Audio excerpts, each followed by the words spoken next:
આવો સૌ સાથે મળી અને ફાગણ મહિનાની અંદર હોળી અને ધૂળેટીને તો આપણે ઉજવીએ છીએ, પણ સાથે સાથે ફાગણ મહિનાની અંદર બીજા બે વ્રતો જે છે એમાં એક રાજસ્થાનની અંદર ઉજવવામાં આવતું વ્રત છે જે આપ બધાએ જાણતા જ હશો કે જે દશા માતાનું વ્રત. દશા માતાનું વ્રત રાજસ્થાનની સ્ત્રીઓ ઉપવાસ રહે છે. દિવસે આખો દિવસ માતાજીની પૂજા અને આરાધનાઓ કરતા હોય છે. મારવાડી જે ભાષામાં આપણે કહીએ તો મારવાડી બહેનો. અને એ દિવસે એ સમય દરમિયાન એક બીજું વ્રત જે છે આપણા ગુજરાતીઓનો છે, જે આ કથા શ્રીમદ ભાગવતની અંદર જોડાયેલી છે, જેને આપણે પયો વ્રત કહેવામાં આવે છે. પયો વ્રત એ શા માટે કરવામાં આવે તો પયો વ્રત કોઈ પણ લગ્ન કરેલી સ્ત્રી પોતાના સંતાનોને રક્ષા માટે આ વ્રત કરી શકે છે.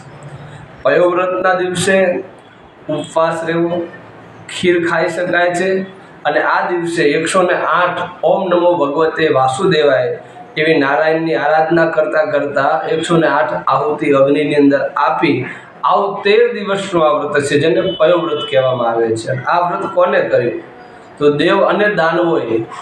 સાંભળજો, દેવ અને દાનવોએ જ્યારે સમુદ્ર મંથન કર્યું અને એ સમયે બલિ રાજા હતો, એ ઇન્દ્રનું ઇન્દ્રાસન લેવા માટે પોતાના ગુરુ પાસે આજ્ઞા મેળવી અને ભરૂચની અંદર યજ્ઞ કરે છે.